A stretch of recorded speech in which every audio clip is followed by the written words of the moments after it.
So like on Tuesday, I have an opportunity to prepare a little bit for the remarks I want to provide. On Wednesdays, just FYI, it is our staff helping compile a list, so I'm trying to digest what's in front of me.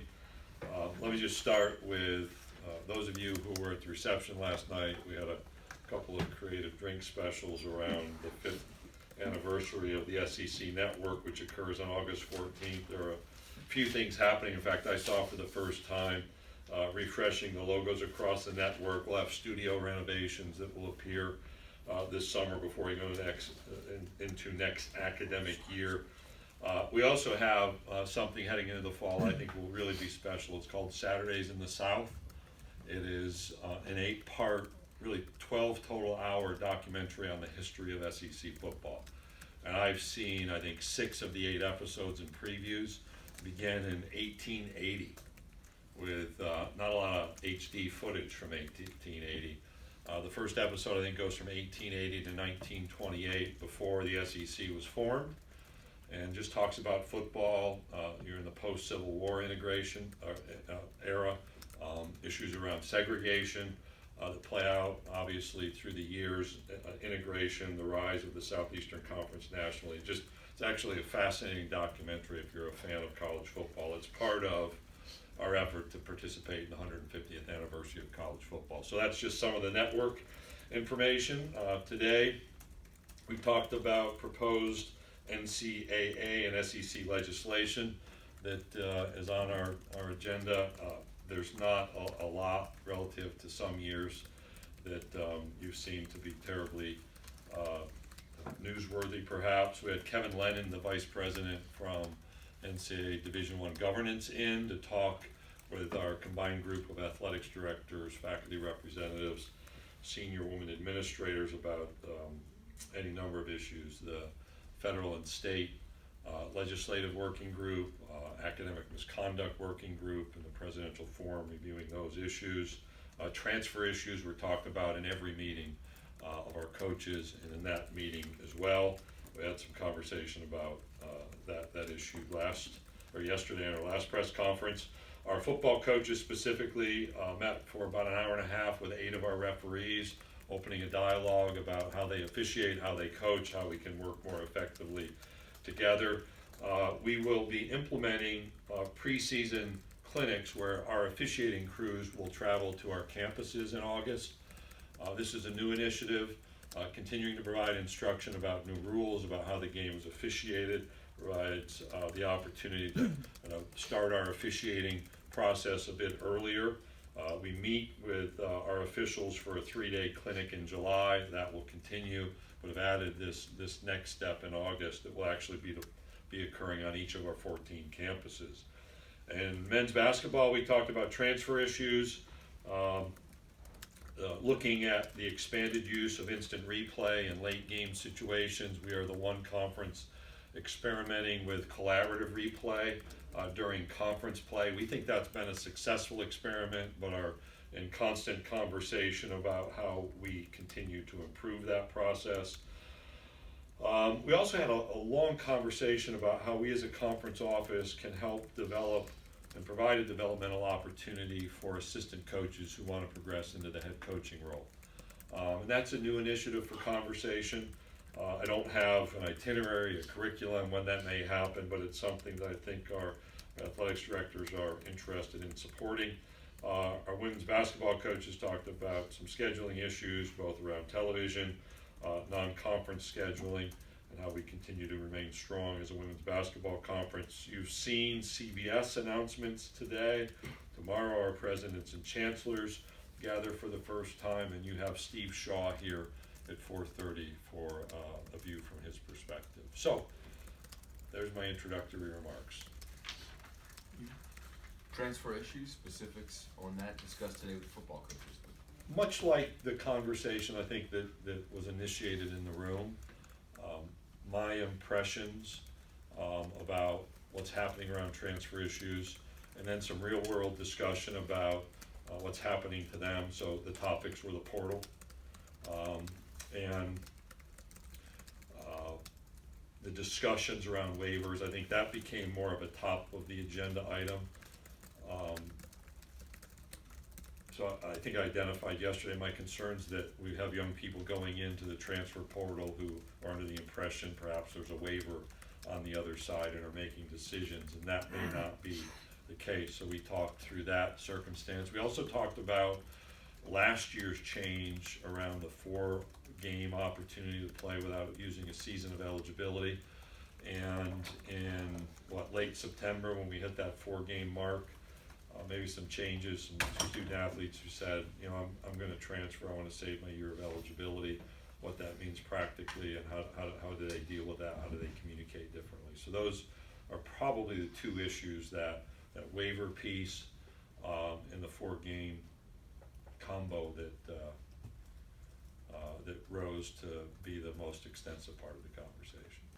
Could you see a time when a player could know before putting his name in the portal if he does have a waiver before making that decision? Because it's almost like, it seems like that's a point of no return with some of the action schools can take, and obviously if they decide to stay, how that might affect a continuing relationship. Yeah, I don't think the discussion really centered on knowing about a waiver. That may be some thinking. It is a person knowing their status before they go into the portal. So it's not exactly waiver related, but it is that kind of consistency, leveling the decision-making process that I observed yesterday, so that the conversation would be more straightforward with an understanding of you'll have a year of residence or you won't have a year of residence. What were some of the coaches' biggest concerns as far as, you know, was it just the fact that they go into the portal, or the coaches don't know about it when they do? What were some of their biggest concerns in your eyes? It's been a long day, and that was my 8 a.m. meeting. And I want to make sure that I had 3 coaches meetings, athletics directors, and my own thoughts. My recollection was more of the focus on student athletes, young people understanding their status as they enter this process. That's not about the portal. That's why I'm trying to be specific.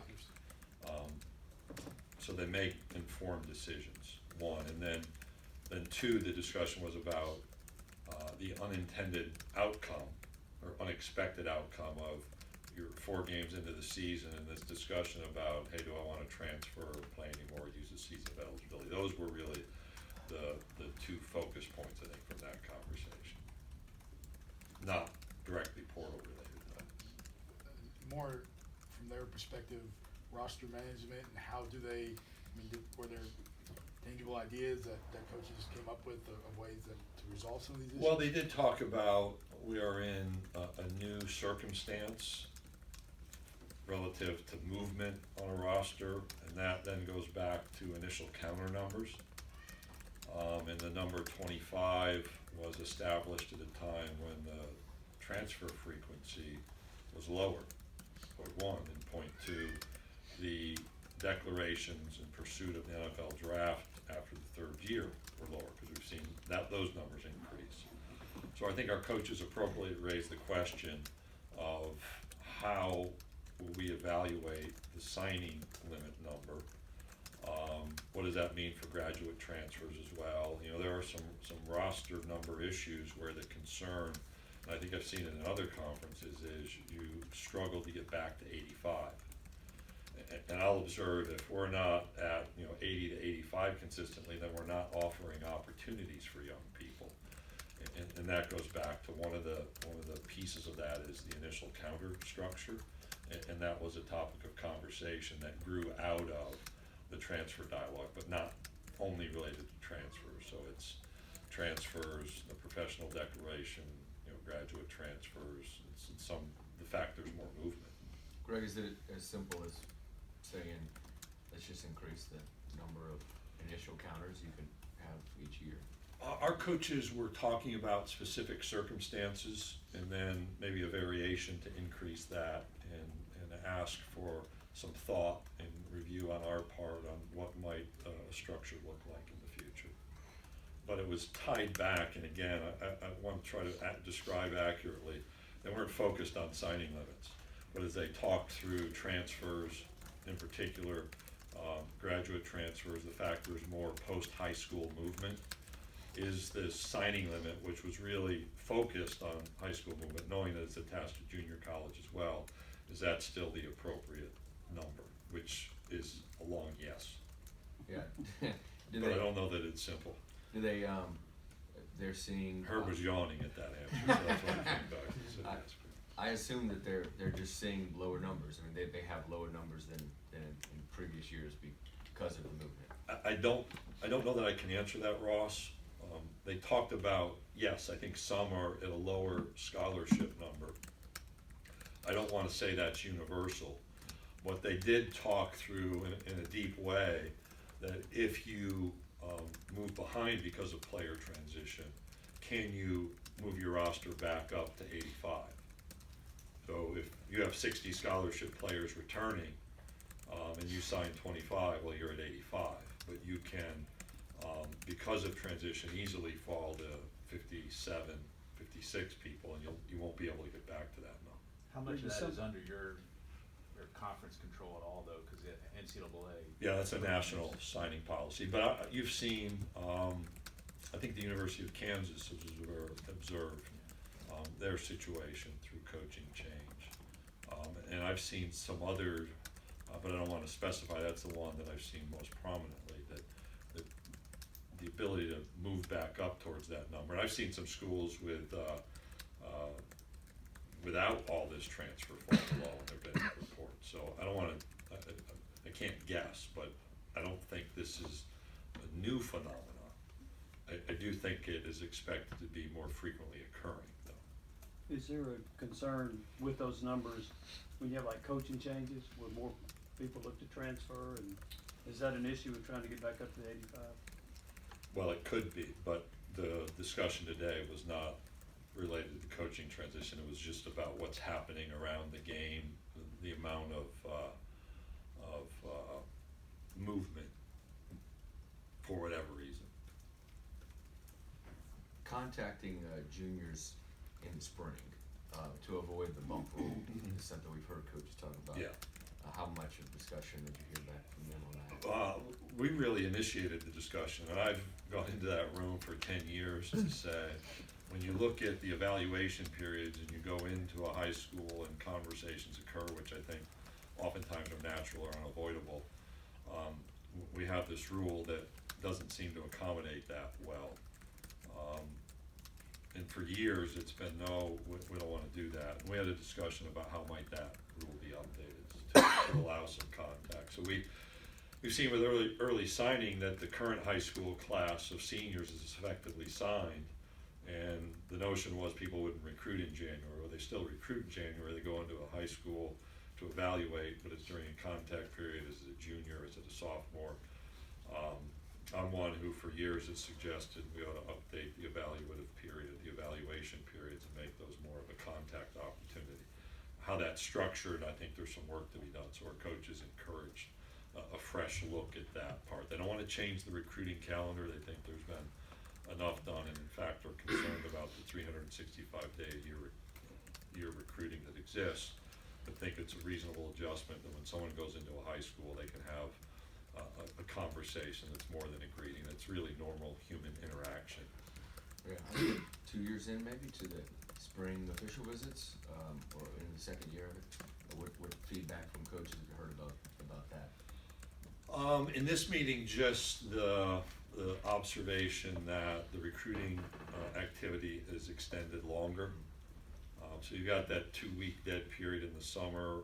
There was a February dead period, but you're in a constant recruiting cycle. So if I go back to probably when I stood here 4 years ago, or perhaps I was executive associate commissioner at that time, one of the warnings was in football, we had a one-cycle recruiting process. A one-class recruiting cycle is probably the right way to say it. So you'd see juniors in the spring, you'd go through the summer, you'd go evaluate in the fall, you'd make contact December, January, sign in February, take a breath, and go back through the process.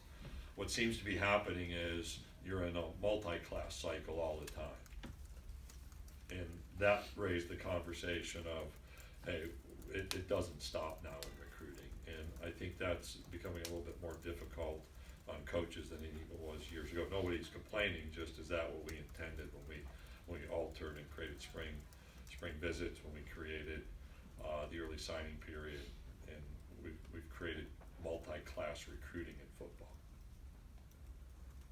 To avoid the bump rule with the whole thing in the spring to contact juniors, to lift that ban on contacting you, what kind of legislative it's a long legislative Ncaa process, how would you guess? It is, and we're not sponsoring legislation right now. I think our coaches were really good about discussing what might it look like first, and then how can we identify these issues to others and see if it's a concern, and some of us partner together to see what the right change might be. That's without benchmarking the process. It's not gonna change for next fall or next January. Do the FARs or anybody, or the ADs have any questions about Alston and the ongoing definition of what, benefits tethered to education means, and where that starts and stops? We have those conversations with all due respect in an attorney-client privilege setting. I mean, Not surprising. Yeah, I think you can understand. Are there gonna be test cases on that, do you think, where just somebody pushes the envelope just a little bit too far, and then we start to learn? On benefits tethered to education, a kid living off campus may need a car to get to campus, that's tethered to education. Well, we're in an appeal process, so I wanna be careful about hypothesizing. I mean, that's just reality, Dennis. I'm not trying to be Right. disrespectful, I'm trying to be. You're right, but you're right about the Careful. appeal, yeah. Yeah. You guys need to- How excited are the coaches about having to maybe produce injury reports? We didn't spend a lot of time with the coaches. Not for an avoidance purpose, we advised them of the conversation. I would say, our administrators right now are watching. We don't think the answer's been provided, so I haven't viewed it as excited or not excited. My position is, we don't need to rush to this. If our thought is we wanna just meet, first of all, there's been gambling going on, illegal and legal. There's more legalized gambling. But before we just rush down this road, we'd better be right in our philosophy as to why and the process. Otherwise, we can make things worse, whatever better or worse is. Here's a random one, Greg. Mizzou is going to be the first school in the SEC to have an esports team this fall. Is that something that is at all on your radar or the other AD's radar? Not at this time. Why There not? have been esports competitors on all of our campuses. Have we ever had discussions about esports and what the trends are? Certainly, but it's not something that is a part of the Southeastern Conference, much like we've got other clubs and other sporting activities that are not part of our sports inventory. Do you see it at some point joining, or is that just too far down the road? Standing here today, I don't see that. Standing here 5 years, who knows? Who knows, you might be talking about replay reviews and Overwatch leagues. Or horse racing. Or horse racing. How much was, I know that it hasn't really, only a few states in the footprint have been affected by, the sports gambling, but how much is that even the second year now, is that topic among the coaches concerned about, kind of the challenges that provide, whether it be an injury report or something else? The existence of sports gambling has been a topic of conversation at our meetings, since we were here last year, because we were, a week following, I think, or 2 weeks after the Supreme Court decision. And we have that conversation. It doesn't provoke a lot of discussion. It's really fact-based. Here's the status. Here's where the availability report issue may be. I've told the coaches what I said, and I've told our athletics directors, our presidents and chancellors what I said at media days last year, that perhaps someday it's out there. But just what I said in response to Ross, that we should not be rushing down a road until we understand exactly what we're doing and why, and what needs we're trying to meet, and how that protects our student athletes and the integrity of our game. Is the alcohol, stadium alcohol, do you think that that's the most impactful topic at these SEC spring meetings, and how much discussion was it there? I've heard so much about maybe that being tied to attendance issues. We did not talk about it today. I would not rank alcohol sales at the top of my impactful list. I think whether it is or isn't is a circumstance.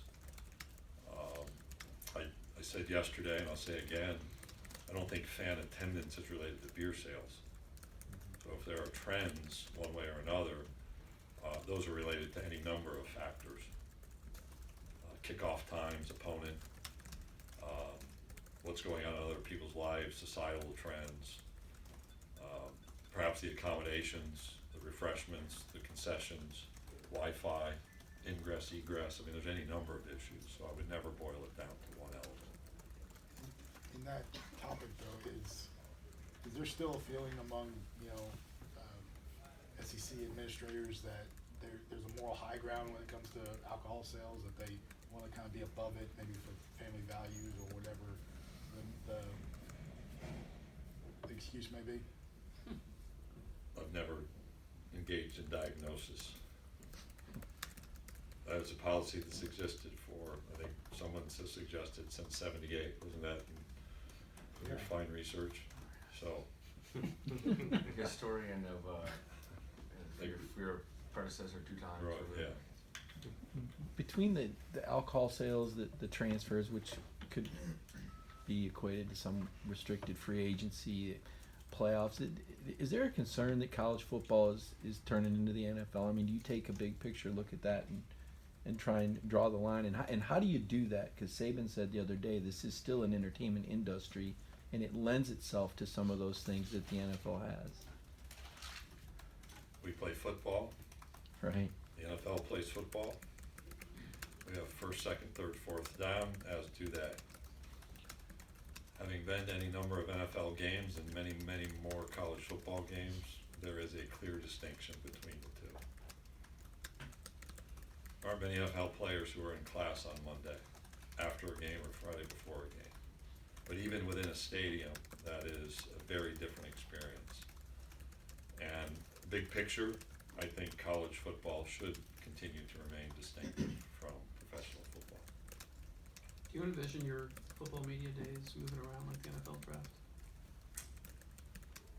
I've said, and we'll say again, I envision football media days being in different places. We went to Atlanta last year. We viewed that as a success. We'll be back in Hoover, where we will announce there's a reason to attend. It's a tease. Where 2020 will be located, and I do expect to move around. When will you announce 2020? The media days. Oh. Oh. During your Do we opening gotta stay for address. all, do we gotta stay for all 4 days? I think I'm gonna do it right at the end. You have to have, you must be Perfect present attendance. you must be present to learn. What's Being the counted will love that. what's the philosophy behind that about moving it as far as is it branding and the SEC? I mean, the SEC is the SEC, but why move it around? I guess what's the thinking behind it? Yeah, I'm gonna do some T-shirts. The SEC is the SEC. Hey, That's the reality. And the SEC is an 11-state footprint now. And we had a men's basketball tournament that we view as successful in St. Louis. 10 years ago, no one ever would have imagined the SEC playing a men's basketball tournament in the building where the Stanley Cup Finals will be competed for. Dennis acknowledged that. Yes, that Um, was a very progressive move. Thank you. A visionary, one would say. It was. Hopefully they. And so I think that we can bring people in, to my earlier comment, to an event. How that's done remains to be seen. Fans are attracted to Hoover, they're attentive, and I think that can happen in different places, and it should happen in different places from time to time. I think I brought this up at the conference office, the APSC thing. Are you looking for this to be more fan oriented as the years go by, perhaps? No, the primary element is to meet the media needs, to kick off the football season, to communicate about football in the Southeastern Conference. Now, can we do things around that bring people in? I think bringing people into the Southeastern Conference is something that we ought to do. And certainly we'll think about that with no prediction on what it might be. In Atlanta, it was an event in Centennial Park where we had 6,000 people walk through Summer Fest, I think, Fan Fest, that Regions Bank helped sponsor. We expect to have a premiere of our Saturdays in the South around Media Days. Now, we won't have as big an opportunity, but we can bring some people into that.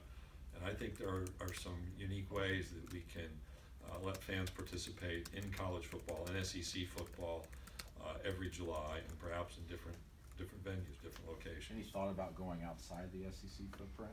I told Paul we were thinking about Amsterdam. Like Western Europe could Certain use, things are legal there, you might not want to. well, Oslo, I love Dublin. So I made a list that showed up and everybody reacted, but What about College Station, so Georgia writers finally go there? College Station, that's a good one. It's like we have a competition in my family, line of the day, so I'll give you credit for that. Someday, Seth. Someday. 2023. Ask the Kentucky folks what it was like last year. I can give you some. The reward is a beer and premium seat only. But no serious thought into going outside the 11 state footprint? Has that thought ever occurred? Yes. Is it serious thought? That's not the focus. Focus is on that footprint right now. I mean, you had basketball media days in Charlotte, did you not? We consider that our footprint. You consider that your footprint? We're at the SEC Network studio, so Oh, that's right. we're gonna carve out part I of just North mixed this up. Carolina. And we have a Right on the pretty line. significant, from different universities, alumni representation there. But, that was part of the ability to produce programming around our basketball at our network. On a different subject, are there any new initiatives for mental health for student athletes? I know some other conferences are doing some symposiums. It's actually a constantly occurring agenda item with our student athlete leadership councils, both primarily what's happening on campus.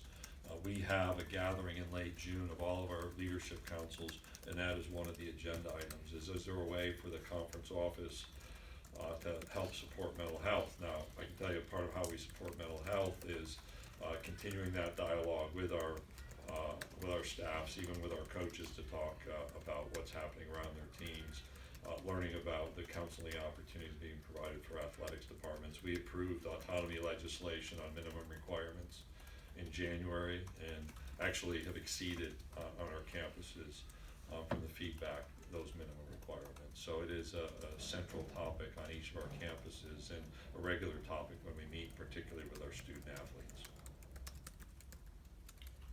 Feedback from ADs and coaches on the sports, the first year go around in the sports gambling. I mean, just the feedback they got, from anything tied to that they saw it or the year one. Two things. It's, as I said, a constant topic of conversation at our meetings, so we're continually attentive. The second is discussions of what are they doing on campus to educate. It's present in Mississippi, so their two athletics directors, Ross just is moving to Texas A&M, but have illustrated when we went into our meetings, I think in October, what they were doing to help oversee but also educate their student athletes on really avoiding sports gambling, because the Ncaa rule expects that of our student athletes, our coaches, our administrators, our commissioners. From the outside of a university, boosters, friends, with fans, interacting with players, or maybe even sometimes aggressively messaging them about what they did or did not do in a game that maybe cost this booster, this fan, X amount of money. Was there any of that? No one has identified those circumstances.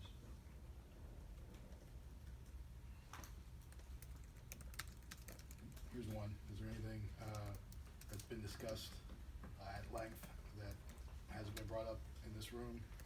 That's a good way to go about it. The back door. There's an Ncaa academic misconduct working group that has 4 concepts, one of which is a proposal that would say, even if it doesn't violate any of the rules, you could say, we catch it all. That's kind of what your question was. We talked about that rule for about 30 seconds, but I thought that was a good illustration of one of the academic misconduct issues. How likely is that they can come up with a definition for academic misconduct, an overarching, or more specific, I guess? we have bylaws Right. that describe academic misconduct. We also have the circumstance where institutions have autonomy over their academic function. It's always been deemed appropriate. I think our conference view is that continues to be appropriate. That means you're gonna have tension. If it's, excuse me, a relitigation of the North Carolina infractions case. Yeah, I'm not going Yeah, there, I would refer you back to Yeah. the decision. But I think the reality is there's always gonna be a little bit of tension between, should the NCAA have control Right. of academic programming? I don't think so. And that means there may be rules that are effective. So I can think of a half dozen academic misconduct related infractions cases on which I sat. You can probably Google those. So there are rules that catch that, but do I think we'll ever have a rule that catches everything? Without this just broad statement that we get to decide if we should have an infractions case about conduct, I don't think so, and I'm not convinced that that's an appropriate adjustment. Yeah, I Great. think it starts with the membership even wanting that. Right. Which I guess this is kind of about.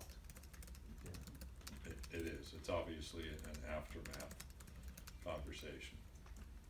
Greg, I know you visit all 14 of your campuses.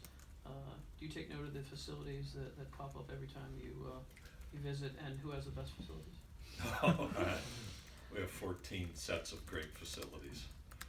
I take note of cranes first when you drive on, because I've always described, even before, Is this a good facility? even before, it's a luxury resort. BS on the facility. Man, I need a drink. I guess SEC spring meetings are gonna move around too, huh? No, I think that would alter some things in this league. Your lives too. You know, even when I was Southland Conference Commissioner and you'd see cranes on campus, that's like a sign of life, that there's growth, development. And I've noticed that across our campuses, so not just athletics. And you see the football work at Missouri, the softball stadium that went up at Missouri. I drove around Texas A&M with R.C. Slocum, and I kidded Jimbo. I said, there's nothing left for the new AD to build. I kidded Ross as well. There's a baseball stadium going up in Florida. I mean, there's just a lot going, which I think is exciting and a sign of growth. So I don't evaluate, you know, good, better, best. I think our schools are really good at doing that among each other.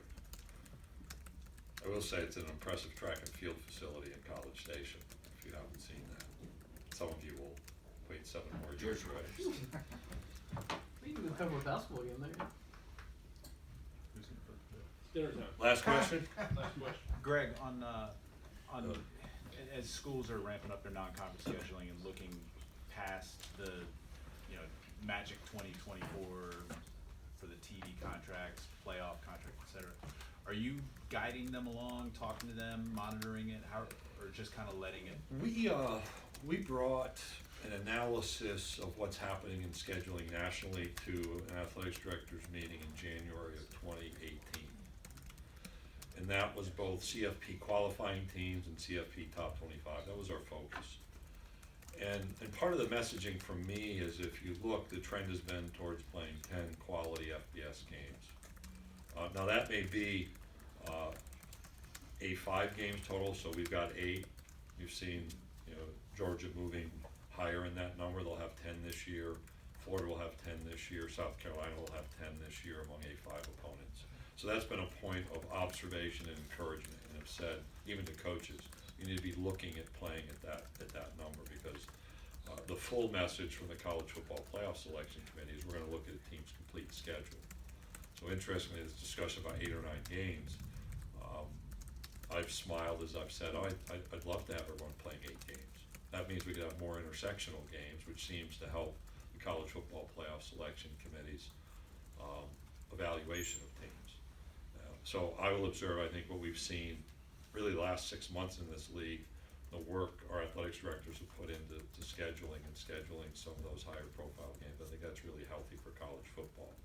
It's not a message about television contracts. It's not even a message about something with the college football playoff other than where we are today. I think to the question about about attendance. Those types of games help attract people in. Yep, they attract people to view the game. I think our players are excited about playing those games, and our coaches excited about coaching those games. I think that's a good sign